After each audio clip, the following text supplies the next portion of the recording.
12월 7일 오늘의 말씀은 전도서 5장 8절에서 20절입니다. 너는 어느 지방에서든지 빈민을 학대하는 것과 정의와 공의를 짓밟는 것을 볼지라도 그것을 이상히 여기지 말라.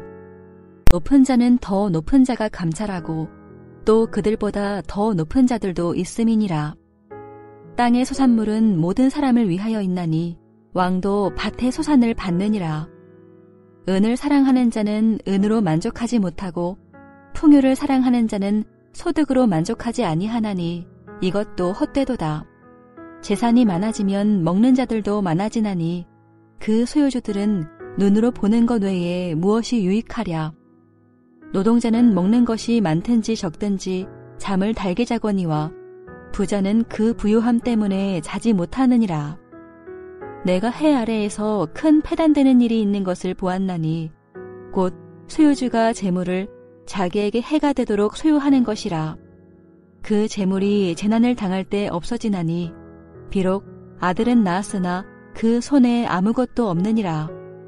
그가 모태에서 벌거벗고 나왔은즉 그가 나온 대로 돌아가고 수고하여 얻은 것을 아무것도 자기 손에 가지고 가지 못하리니 이것도 큰 불행이라.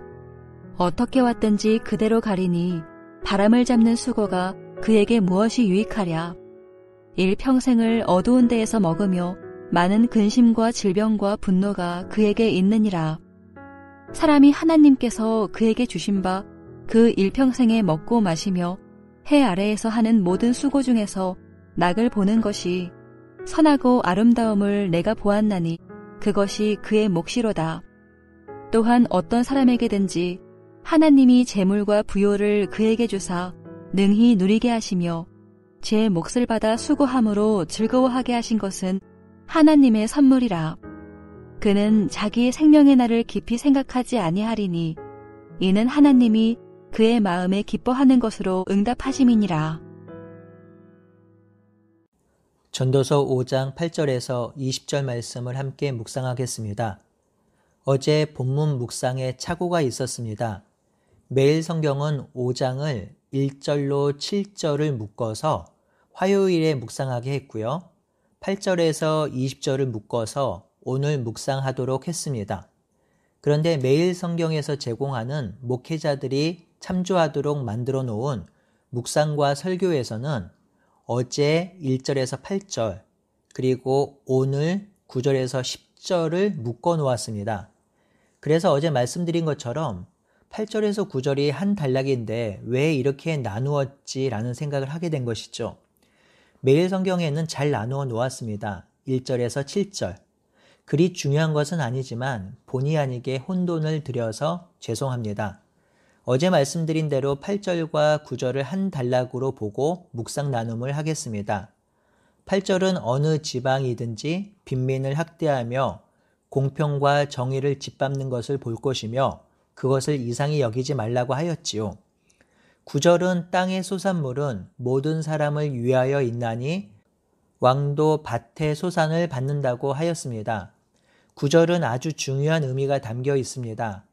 땅에서 난 소득, 열매는 특정한 집단이나 소수의 기득권층을 위해서 나는 것이 아니라 모든 사람을 위해서 난다란 말이죠. 왕조차도 이 땅에서 나는 소득, 열매를 먹고 산다는 것입니다. 그러니 땅은 모든 인간에게 주신 하나님의 선물이죠. 인간은 이 땅에서 나는 소산을 먹으므로 땅은 인간의 삶의 터전이고 보고입니다. 그래서 하나님은 땅을 개인이 소유할 수 없고 그 땅의 주인은 하나님이라고 하셨지요. 그럼에도 불구하고 빈민이 생기고 가난한 자가 생기고 굶주린 자가 생기는 것은 땅의 문제, 즉 하나님이 만드신 창조 세계의 문제가 아니라는 것입니다.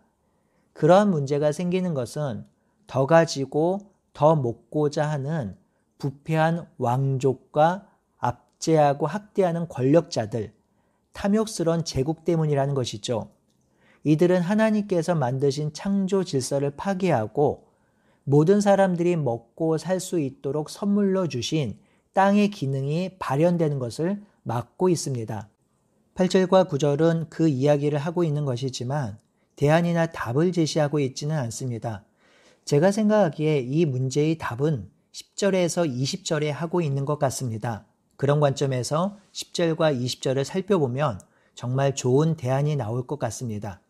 10절과 20절은 재물에 관한 무익함과 헛됨, 그리고 재물에 관한 지혜를 진술하고 있습니다. 먼저 10절에서 12절은 재물 사랑함의 헛됨을 전하고 있지요. 10절에 은을 사랑하는 자는 은으로 만족하지 못하고 풍요를 사랑하는 자는 풍요로 만족하지 못한다고 하지요. 그러니 은과 풍요가 헛되다고 합니다. 여기서 전도자가 말하는 것을 잘 보셔야 합니다. 은과 풍요 자체가 헛되다고 말하지 않아요. 전도자는 은을 사랑하는 것, 풍요를 사랑하는 인간의 타락한 마음을 지적하고 있는 것입니다. 은과 풍요는 이 땅을 살아가는데 반드시 필요한 것이며 도움을 줍니다.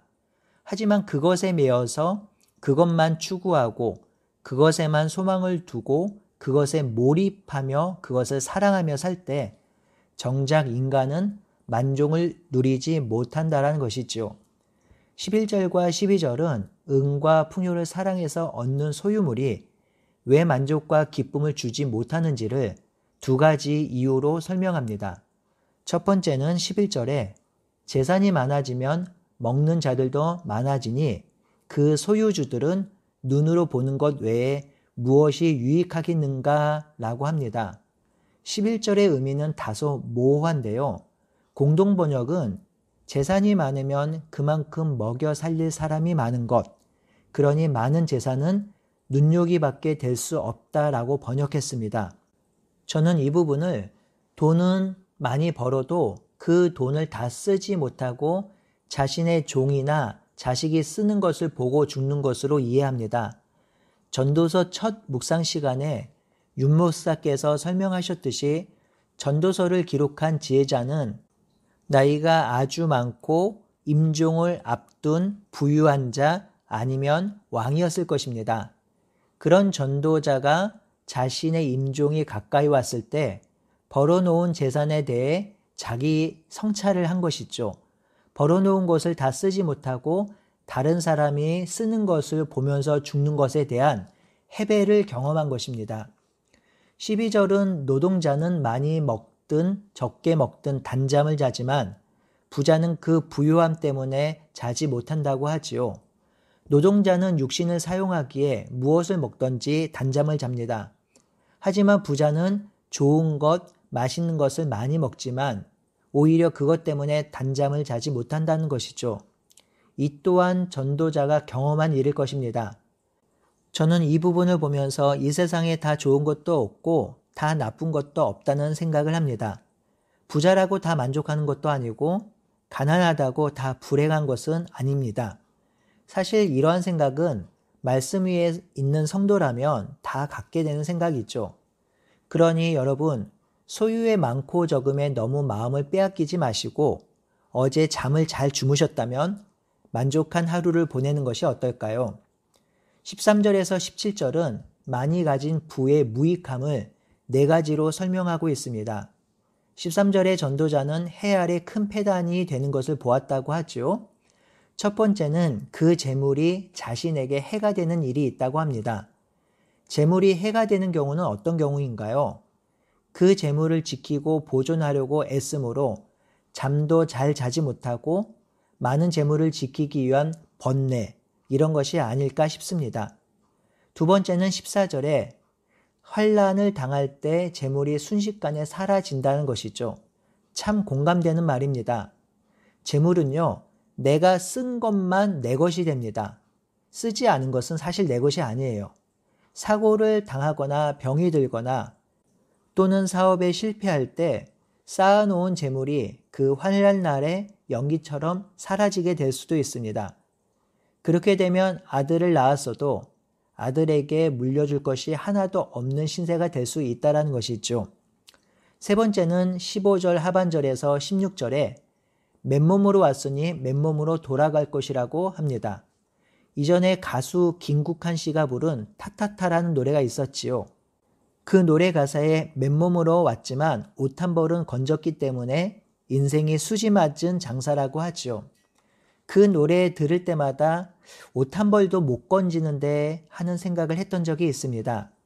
죽음은 예측할 수 없는 일이며 그 죽음은 순식간에 오는 것이기에 지금까지 쌓아온 재물을 가져갈 것입니다. 죽음을 통제할 수 없는 인간이기에 재물도 결국 자기 것이 아닌 것이 되죠.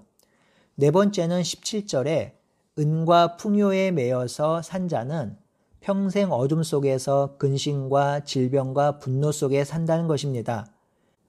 은과 풍요가 죽음 앞에 사는 인간에게 진정한 풍요와 기쁨을 가져다 주지 못한다는 것이죠. 과도한 부의 축적, 부를 사랑하는 마음은 오히려 근심과 질병을 가져다 주고 그것을 쌓으려고 분노에 찬 인생을 살아가니 그 풍요가 오히려 희락과 기쁨을 제공하지 못한다는 것입니다.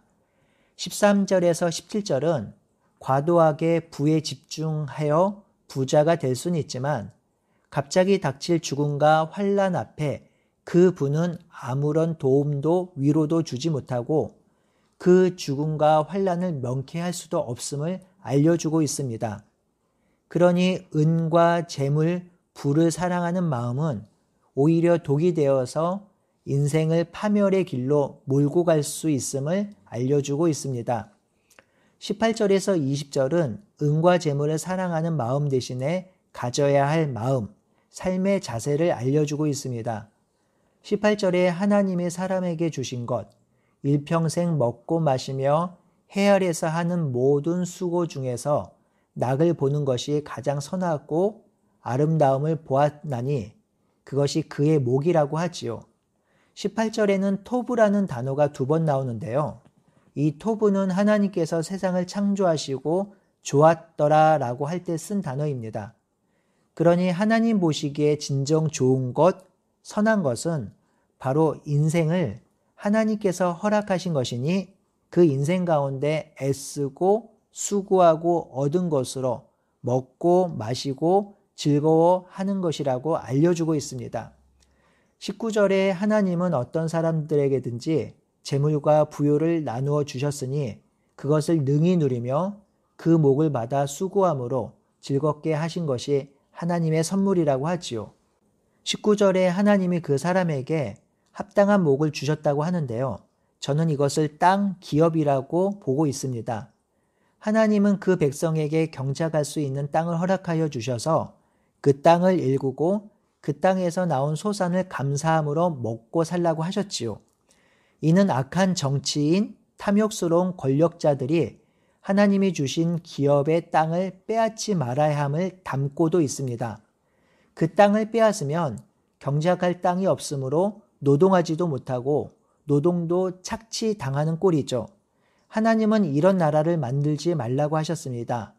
땅은 하나님의 소유이며 경작하라고 주신 선물이니 그 선물인 땅에서 노동하며 그 소산을 먹고 누리며 그것으로 낙을 삼고 살라고 하셨습니다. 그래서 전도자는 20절에 하나님이 이처럼 행복하게 살기를 바라시니 덧없는 인생 크게 마음 쓰지 말고 살라고 하였습니다. 사랑하는 성도 여러분, 빈민이 생기고 가난한 자가 생기고 부가 편중되는 이 일의 해결책이 무엇일까요? 사람이 변하는 것입니다. 그것을 전도자가 말하고 있죠. 전도자는 반복적이고 일관되게 하나님께서 선물로 주신 일상을 잘 사는 것이 낙이고 기쁨이라고 하고 있습니다. 그 일상을 기쁨으로 살지 못하는 이유는 나에게 부족한 것, 없는 재물로 인함이라면 그것이 어리석고 헛된 것이라고 말하고 있습니다. 우리는 탐욕과 더 가지고자 하는 욕망에서 벗어나 오늘 하루 숨쉬고 사랑하는 사람들과 식사를 하고 산책을 하고 동료들과 일을 하고 하나님과 교제하고 편안한 잠자리에 들 수 있다면 그것이 복입니다. 성도 여러분, 이것이 복임을 깨닫고 누리는 인생이 정말 복된 인생입니다.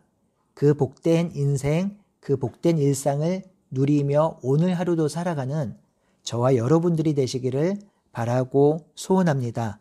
아멘.